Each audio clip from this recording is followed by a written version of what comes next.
You know, when the spark in your marriage begins to dwindle or go out, unfortunately, the spark in your sexual intimacy also begins to dissipate. You're less excited. Your maybe your sexual times of sexual intimacy are less frequent. Um, you're less interested in sex, period, and it becomes a real issue. But oddly enough, we found that if you want to get the spark back in your marriage, one of the best and fastest ways to do that is to reignite the spark in your sexual intimacy. We know this pretty well. A number of years ago, we had just adopted our two children. They were young children. We were pursuing careers, busy careers. We were co-leaders of a church group, Bible study every Wednesday night. It was almost a church. It was almost the size of a church itself. I mean, we were busy. And although we didn't really notice it in the beginning, I mean, we were still very sexually active, but our sexual activity was also basically was this. It was spontaneous. If we were in the mood, you know, that's when we had time together, lovemaking. But, that became pretty difficult, particularly when we adopted those young children. And it just that those times of to do that and not get caught, so to speak, by your kids or whatever, were beginning to dwindle. And we were beginning to have less frequent sex. I think our sex was getting duller. But we were still enjoying lovemaking. Well, one Saturday morning, Lynn and I were in the mood, and we felt it was early in the morning, and we thought the kids were asleep upstairs. We went down to the guest bedroom, which was completely opposite where their bedrooms were, and closed the door behind us, and thought we had locked the door. Well, to be honest with you, the kids were not asleep, and the door wasn't locked. And then we got into it. We were having just a wonderful time of lovemaking, very spontaneous, just kind of like that. And then this happened. Our 3-year-old daughter walked in on us, and she kind of promptly walked out, pretty bug-eyed. Yeah, you can imagine our horror, and I'm true confessions, we didn't handle it very well. First, we didn't explain anything to her. She was 3, and we weren't sure how to handle that. And secondly, when we did handle it, we just basically kind of lied and said to both of our kids, "Well, we're praying. We're praying when you see the doors closed and stuff like that, and ignore the sounds that you're hearing behind the door. Anyways, we're praying." Well, we finally came clean and handled it a lot differently, probably the way we should have handled it. But the fact of the matter was, we realized we said, we're not going to do this again. We're not going to, always look over our shoulder, wonder when we're in the mood having sex, if somebody's going to walk in or whatever. So we said, we're making a change. And we made a change. And we said, we decided to pre-plan all of our sexual activity. And at the beginning, honestly, even saying this, it felt awkward to think about that. But we put it on the calendar. And interestingly enough, after about a month, we were shocked and surprised by the great stuff that came out of pre-planned sexual activity. And so we want to share some of those discoveries with you. So number one, it helped us have increased anticipation and desire, because we weren't pressured with not having something planned. And let's say the plumber came over that day, we forgot about it, and I need time.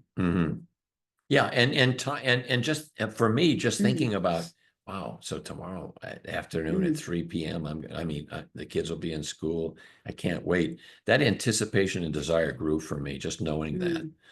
Number two, it was improved communication. And what do I mean by that? Well, to be honest with you, when we had time to think about to plan these times, we could be more deliberate. I remember how much Lynn loved candles. I mean, and she would just at night, maybe we were reading in bed or something like that. She would light a candle or would light a candle on during the evening, and watching TV. And I said, so why not do this during our lovemaking? So, that it improved our communication as well, because as we anticipated these times, we began to anticipate, well, what will work for you? We began to explore more about what are that sexual experience look like? What different positions, what different ways could we please each other? So that it really improved our communication about the time together, about what we were doing. And the next tip number 3 is reduce stress and pressure. That kind of goes along with the increased anticipation and desire that I talked about, because we're anticipating it more because we don't have the pressure of performing or the time limit. We have 1 hour if it's not planned, and it got rid of the stress. Well, so here's the elephant in the living room. I mean, I think the goal of couples is to have mutual orgasm, experience orgasm. And when we were having spontaneous sex, there were plenty of times, well, it had to be quick, and you just didn't feel like you performed. And so, we would go ahead and that would put pressure on us the next time or the next time. And so, by pre-planning this, it really took that away completely, because we could take our time and to reach a climax. And to be honest with you, we were more successful doing that. And so the pressure just to perform just kind of dissipated completely. And that kind of ties into, the next step, which is the more time for foreplay. Yeah. So, listen, I don't want to overgeneralize, but there are some gender differences often that are pretty commonplace. I'm a microwave kind of guy in sex. I can go from 0 to 100 in a pretty quick period of time. And Lynn is more, once again, like a crock pot. It takes time for her to build up that intense sexual activity, that intense sexual feeling, and to reach orgasm. And so the fact of the matter is that foreplay is the engine that drives that. And so when you're pre-planning your sexual activity, your foreplay is not it becomes something that you look forward to, that you're not rushing through. And you have plenty of time to please each other. And once again, a goal is to achieve orgasm. And I think foreplay is the goal, is the way to do that. Pre-planning, clearly spontaneous sex may not include a lot of foreplay. Let's just put it that way. How about number 5? Number 5, increased emotional intimacy, because it makes you, it makes you prioritize your relationship by planning your time together for sexual intimacy, and you get closer, you get emotionally connected, more emotionally connected. Yeah, I guess you yeah, for sure. And 6, and there are plenty more. We could go on and on about the benefits of pre-planned sexual intimacy. But the last one is, it was an issue that we struggled with. I think then it's related to removing stress and pressure when you pre-plan your sex. Often, not often, but occasionally, Spontaneous sex was not successful. You're rushed and so on. And, it just, somebody has an orgasm, the other doesn't. Mm, Um, and usually that was my situation. And if Lynn didn't come to orgasm, to be perfectly honest with you, I would push her to have sex very quickly thereafter. And there was almost like a duty that she had to have to perform. And it was because of that pressure and that kind of obligatory duty. It was problematic, but pre-planning, to be honest with you, removes that duty, because usually you're more successful in satisfying one another and helping one another experience the joy of their sexual event. So um, those are just a few, once again, to mention. Now, we just want to kind of conclude this by mentioning a few tips that we've learned to make that time of that sacred time of sex, to protect it. Let's just put it that way.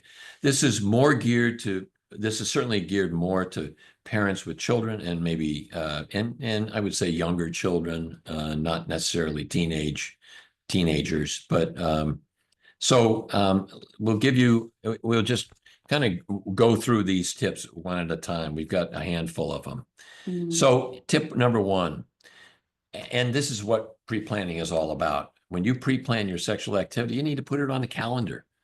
It needs to be as important as any event on that calendar. So if it's that important, then put it on the calendar so you won't miss it. That will protect that will protect that sacred time for you.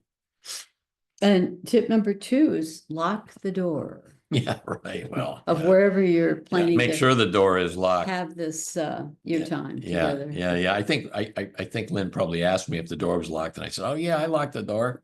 Well, that didn't happen. So, number 3, if your time of sexual intimacy is at night, then and you've got younger children, you really want to condition them to a regular bedtime, a consistent bedtime. It'll just make it easier for you to plan these times. Tip number 4 is set up some kind of do not disturb sign outside the door, or a lamp that you turn on a table that signals that, that's your private time, that's your quiet time. Yeah. That we're having. Yeah. That Yeah. you're having. Number 5, and it's kind of related to number 4. I think you can teach your kids at an early age, and we definitely did this finally, particularly after the event we described before, the importance of personal privacy and personal space. And we taught our kids that we would do the same. And what do we mean by that? Well, for us, it was a knock on the door. So if the door was closed to our bedroom, there were 2 doors actually, as it turned out. And the children were trained to knock on the door and just ask a question or whatever. And they were not to open that door until we invited them in. Plain and simple. And we respected and we taught the same to them. So if their door was closed, we would knock on the door and say, "Can we come in?" Or "We have a question," or whatever it is. So that went both ways, but that was pretty important. It was good boundaries. It was great boundaries. Yeah, it was great boundaries. Number 6. Number 6, we suggest, with the noises that will be going on probably during your time of intimacy, that you play some calm music to kind of drown that noise out. And so they're not hearing, if you do have kids and they're down the hall or something, they're not, because that can get in the way of you're focusing on, are they hearing us or whatever. That's how Can I I felt. just, another elephant in the living room. I'm just saying, a lot of us make noises during wonderful times of sexual ecstasy. And so that it's great to have you know, probably not the Ride of the Valkyries as music to play, but that would be Right. pretty good too. That would be, anyways, for those who know what Ride of the Valkyries is. Mhm. And last but hardly least, I mean, I think that you want your kids to get maybe as they get older and you're planning that time, you want to make sure that you teach them or give them some activity that will keep them preoccupied and you get them used to that. So maybe for older kids that are, you know, maybe 8, 9, 7 years of age, you could put them in front of an appropriate movie that they'll watch and so on and so forth. If that's what works, maybe on a Saturday or something where everybody's home. You could, or play with Legos, you know, some activity that they will keep them preoccupied. Once again, I think any of these and a lot of these, if you practice these, you're protecting that time together, and it becomes a sacred time together, and it's important time. Well, I just want you to remember this when you're reigniting the spark in your sexual intimacy in your marriage. It's not just about physical connection. It's also about rediscovering the spark that once made you feel alive in your marriage. Mm. So what are you waiting for? Get this thing, get your start pre-planning your Get your time. calendars out. Get your calendars out and start pre-planning Mm. your time, your special time together of intimacy. I hope this this late afternoon light hasn't bothered you. I feel like somebody's out there with a mirror and they got me on a scope, and I think I've been watching too many NCIS episodes. Anyways, get going and have some fun. Yeah. And that was good. Yeah, because you stop, right?